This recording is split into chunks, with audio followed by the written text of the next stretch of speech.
Hi guys, very good afternoon. कैसे हो आप सभी लोग? उम्मीद करता हूँ कि आप सभी लोग बहुत ही अच्छे होंगे।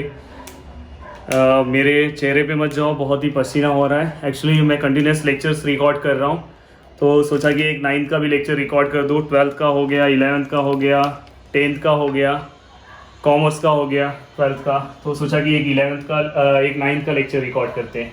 तो गाइस, हमने एक्सरसाइज नंबर 1.1 कंप्लीट किया था। आज हम एक्सरसाइज नंबर 1.2 स्टार्ट कर रहे हैं और ये हमारा है फर्स्ट क्वेश्चन। बहुत ही प्यारा सा क्वेश्चन है, आपको दिखाई दे रहा होगा स्क्रीन के ऊपर। तो क्वेश्चन क्या है? The following table shows point on a number line and their coordinate. मतलब हमें यहाँ पे पॉइंट्स दिया है, कोऑर्डिनेट दिया है। Decide whether the pairs of segment given below the table are congruent और नॉट। बस आपको डिसाइड करना है कि ये जो दिया है ये दोनों ये कॉन्ग्रेंट है कि नहीं, ये इसको कॉन्ग्रेंट है कि नहीं, ये इसको कॉन्ग्रेंट है कि नहीं। कॉन्ग्रेंट मतलब दोनों का डिस्टेंस सेम है या नहीं है, बस वो आपको बताना है। तो गाइस, कैसे सॉल्व करना है देखते हैं। आपको ये सब चीजें पहले आती है, आपने पहले से ही सॉल्व किया। देखो, सबसे पहले हम लेते हैं सेगमेंट, ये फर्स्ट वाला। और देखो यहाँ पे सेगमेंट डी है। ओके, अब डी जो सेगमेंट है, आपको डी का कोऑर्डिनेट और ई का कोऑर्डिनेट तो आपको पता ही है, समझ में। अगर आपको पता है, अगर मुझे डिस्टेंस इसका निकालना है, डिस्टेंस ऑफ सेगमेंट डी निकालना है, तो मैं यहाँ पे सबसे पहले लिखूंगा कोऑर्डिनेट ऑफ पॉइंट। यहाँ पे आप लिख दो स्टार्टिंग में distance of D, distance of D निकालना है। तो कोऑर्डिनेट ऑफ पॉइंट डी, और दूसरा क्या रहेगा, कोऑर्डिनेट ऑफ पॉइंट, दूसरा पॉइंट कौन सा, ई। देखो, मैं एक क्वेश्चन बताता हूँ, बाकी का दो आप सॉल्व करोगे। Coordinate of point D and coordinate of point E. Coordinate of point D क्या है, -7 है। कोऑर्डिनेट ऑफ पॉइंट ई क्या है, 9 है। अब इसके बाद आप डिस्टेंस निकाल सकते हो। सेम वही फॉर्मूला। मैं हमेशा मैथ्स का एक रूल हमेशा आपको याद रखना है कि कभी भी किसी भी सम में नया नया रूल नहीं अप्लाई करना है। ये सम डायरेक्ट सॉल्व होता था, पर आपको कंफ्यूजन क्या होगा, पीछे तो मैंने अलग सॉल्व किया, इसलिए मैं पीछे की तरफ सॉल्व करा रहा हूँ। तो यहाँ पे 9 दिया है, यहाँ पे -7 दिया है। दोनों में से ग्रेटर कौन सा है, 9 है। ऐसा ही हम करते थे ना। फिर हम क्या निकालेंगे, डिस्टेंस ऑफ क्या निकालेंगे, D. Distance of D 9 minus, बीच का माइनस है, देन ये नंबर ग्रेटर माइनस। देखो, अब 9 माइनस माइनस प्लस मैटर हो गया है, देन क्या आएगा, 16 यूनिट। तो हमारा फर्स्ट आंसर कितना है, 16 यूनिट। तो हमें डिस्टेंस ऑफ डी मिल गया है। यहाँ पे आप लिख सकते हो distance of D which is equal to 16 unit. ये आपने बॉक्स बनाया। अब आप सेम ऐसे ही किसका डिस्टेंस निकालोगे, ए बी का। किसका डिस्टेंस निकालोगे, ए बी का। Distance of A B same ऐसे ही फाइंड आउट करोगे।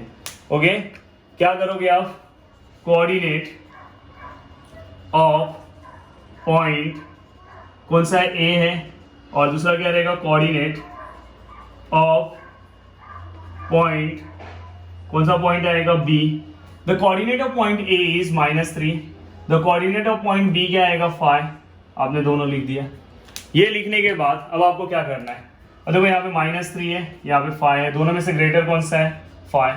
आपने लिख दिया। अब आप डिस्टेंस देखो, यहाँ पे निकालता हूँ, वहां जगह नहीं है।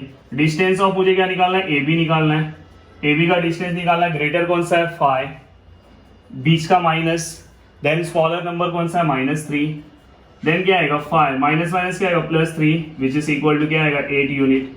तो गाइस बताओ मुझे, डिस्टेंस ऑफ ए बी कितना है, 8 आया, और डिस्टेंस ऑफ डी कितना है, 16 है। ये 16 है और ये 8 है, तो दोनों के दोनों आंसर सेम है क्या, दोनों के दोनों आंसर सेम है। अब देखो, इसके आगे आपको क्या लिखना है, यहाँ पे क्या लिखना है, distance of D and distance of A B दोनों के दोनों इक्वल है क्या, नहीं इक्वल है ना, बीच में से मर्डर कर दो। इसके बाद का स्टेप है एंड देयरफॉर जिस टर्म में हमें पूछा है हम वो लिखेंगे, segment D and segment A B are not congruent. Congruent है क्या, नहीं है ना, कॉन्ग्रेंट नहीं है, इसलिए हमने लिखा आर नॉट कॉन्ग्रेंट। अगर ये कॉन्ग्रेंट होता तो यहाँ पे आप कट नहीं करते, यहाँ पे इक्वल देते। और एक कॉन्ग्रेंट का सिंबल ऐसा होता है, आपने पढ़ा होगा, दोनों अगर इक्वल होंगे तो आप ऐसे रखते, और बस सम में चेंजेस क्या होता है, ये यहाँ पे ऐसा हो जाता है और यहाँ पे कॉन्ग्रेंट आता है, बाकी का सब सेम है। तो गाइस, आपको समझ में आया, समझा कि नहीं समझा, जल्दी बताओ। अब चलो नेक्स्ट क्वेश्चन सॉल्व करते हैं। एक हमने सॉल्व कर लिया। ओके, नेक्स्ट आपको आना चाहिए। अब देखो, पीछे की तरह ही मैं सॉल्व करा रहा हूँ, कुछ नया नहीं करा रहा हूँ, अच्छे से सॉल्व करो। देखो यहाँ पे सेगमेंट बीसी का हमें डिस्टेंस निकालना है, तो हम क्या लिखेंगे, सबसे पहले कोऑर्डिनेट अब देखो डायरेक्ट मैं लिख रहा हूँ b, देन कोऑर्डिनेट ऑफ क्या आएगा c, कोऑर्डिनेट ऑफ b क्या है, b का कोऑर्डिनेट क्या है 5, देन कोऑर्डिनेट ऑफ c क्या है 2, 5 और 2 में से ग्रेटर कौन सा है, 5 और 2 में से ग्रेटर कौन सा है 5, देन हम क्या निकालेंगे distance of BC 5 minus 2 which is equal to 3 unit, ये सब यूनिट ये सब आदत डाल दो हाँ अभी से। डिस्टेंस ऑफ BC कितना आया, डिस्टेंस ऑफ BC कितना है 3 यूनिट, तो गाइस ये आपने लिख दिया। ओके, ये होने के बाद अब आप किसका डिस्टेंस निकालोगे AD का, किसका निकालोगे AD का, तो सेम यहाँ पे डिस्टेंस ऑफ AD का भी सेम वही कहानी, कोऑर्डिनेट ऑफ A क्या आएगा, कोऑर्डिनेट ऑफ दूसरा क्या आएगा कोऑर्डिनेट ऑफ B, A का कोऑर्डिनेट क्या है, A का क्या है -3, ध्यान दो भाई, D का कोऑर्डिनेट क्या है, D का क्या है -7। ओके, अब बताओ मुझे -3 और -7 में से ग्रेटर कौन सा है, ये भी सिखाया हूं। अगर दोनों के दोनों माइनस में है, मतलब दोनों के दोनों कर्जे में डूबे हुए हैं, तो सबसे ज्यादा कर्जा किसके ऊपर है, इसके ऊपर है, मतलब ये बहुत गरीब है, तो अमीर कौन सा हुआ ये, तो मतलब ये वाला क्या हुआ ग्रेटर हुआ। तो गाइस यहाँ पे आप नेक्स्ट डिस्टेंस ऑफ क्या निकाल सकते हैं AD, ग्रेटर कौन सा था -3 -7, देन क्या आएगा आंसर, पहले आपको मैटर सॉल्व करना पड़ेगा, तो -3 + 7 प्लस माइनस -7 - 3 का आएगा 4, और यहाँ पे 4 यूनिट लिखना। तो गाइस यहाँ पे अगर आप देखोगे तो आपका पहले का आंसर कितना आया था 3 और दूसरे का आंसर कितना है 4, तो फिर से आपका आंसर क्या नहीं हुआ है, मैच नहीं हुआ है। तो यहाँ पे फिर आप फिर से क्या करोगे, उसको कट कर दोगे इसके आगे और क्या लिखोगे, therefore the segment BC and segment AD are not congruent. तो गाइस यहाँ पे आपको समझ में आया अच्छे से। देन ये क्वेश्चन आप सॉल्व करोगे, B एंड सेगमेंट AD आप सॉल्व करोगे, ठीक है। तो ये क्वेश्चन आपको सॉल्व करना है अच्छे से, आपको इस क्वेश्चन को कंप्लीट करना है, भूलना मत, आपको इसे अच्छे से कंप्लीट करना है। चाहिए तो थोड़ा सा मैं आपको बता देता हूं, चलो।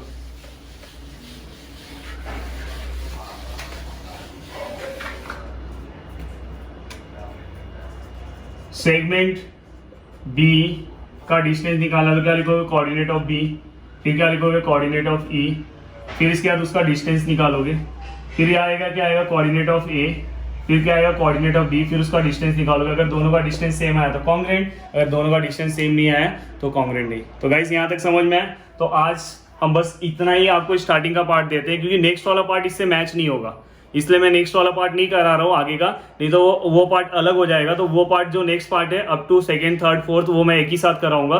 फिर इस एक्सरसाइज को भी मैं 3 पार्ट में डिवाइड करूंगा, तो इसलिए मैं इस एक्सरसाइज को यहाँ पे रोक रहा हूँ। आपको अच्छे से पढ़ाई करना है, ठीक है, अच्छे से आपको इसको लिखना है और अच्छे से 1 by 1 जैसे मैं लिख रहा हूँ वैसे आपको सिस्टमेटिक अगर आप सॉल्व करोगे तो फर्स्ट टर्म में ही आपको 20 out of 20 मिलेगा। सिस्टमेटिक आपको अच्छे से सब चीज़ों को लिखना है। तो गाइस जितना हो सके उतना घर पे ज़्यादा से ज़्यादा आपको क्या करना है, स्टडी करना है। और प्लीज़ गाइस इस वीडियो को लाइक कर दो, और अगर कमेंट्स कर सकते हो तो प्लीज़ कमेंट्स करना अगर आपको अच्छा लगा होगा। जितना हो सके तो उतना आप शेयर करो वीडियो को, और अगर आपने अभी भी सब्सक्राइब नहीं किया तो प्लीज़ चैनल को सब्सक्राइब कर दो। Thank you so much.